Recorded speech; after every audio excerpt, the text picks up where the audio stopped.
Hi, my name is Emily, and today we're going to go over the little device you inhale different flavors with, but also ruins your body. This device is known as a vape. We're going to learn about what a vape is, its effects on people, especially the youth, its effects on your body, and policies put into place to prevent or stop vaping.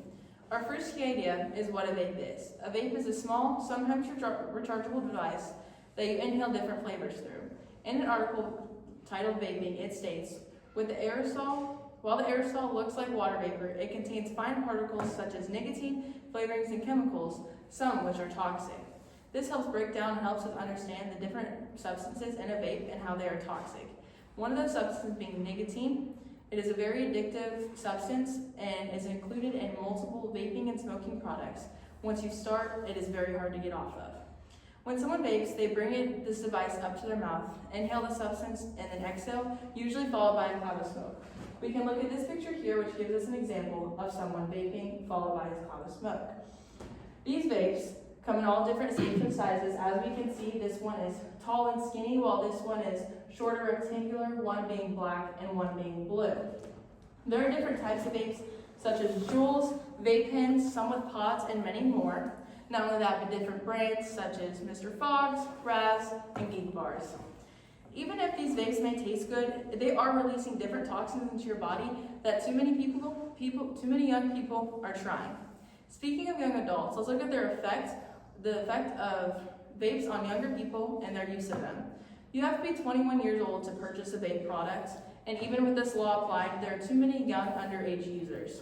In an article titled Vaping Reply, it states that 95% of nicotine product use begins before the age of 21.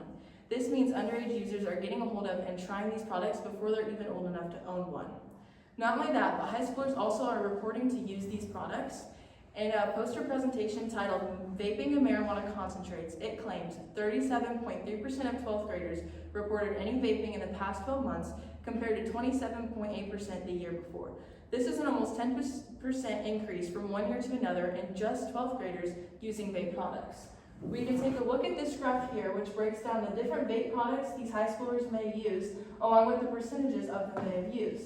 These percentages are far too high for underage vape users that shouldn't even have these products. As the user population grows, something to think about is how some of these young adults don't realize or know how these toxins being released into your body are really affecting you. Given that we now know the use is increasing, let's look at how it affects our bodies. It affects us from our brains, to our lungs, to our mental and emotional behaviors. When vaping, you don't see or realize these effects, which makes it even more dangerous.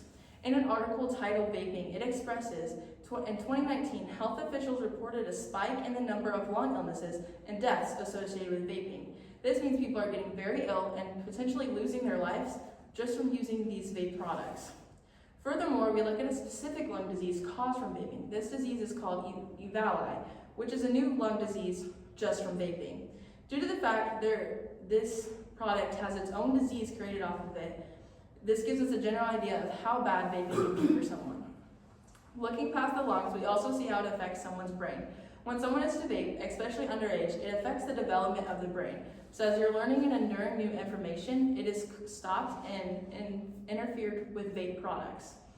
Now that we've established the physical harm, we can look at how the mental harm it does as well. In an article regarding the mental health impact with depression and suicide, it states, suicide attempts were significantly higher among e-cigarette users compared to non-users. This means someone who vapes or uses vape products may have a higher chance to have mental issues and that could lead to suicide. Vaping is not only harmful to your organs such as your brain and lungs, but also harmful to your mental health. The only thing to be done is to try to prevent or stop the use of these vape products going forward. Furthermore, to try and prevent vape usage, we look at the different ways to do so. In an article, Impact of Vaping Restrictions in Local Places, it reports, as of August 2020, 22 U.S. states and 970 locations prohibited the use of ECs and venues. This helps prevent exposure to bystanders to the toxic chemicals in vape products, but also doesn't encourage anyone new to try a vape product. Another way to spread prevention and stop the use is going to your doctor. When you go to your doctor, they may ask you about the use of vape products or if you've ever been around them. They can then inform you of how to stay away from it and why not to do it, but also provide ways to stop. As more time goes on and more policies are made and applied, it'll help cut back the use of these products altogether.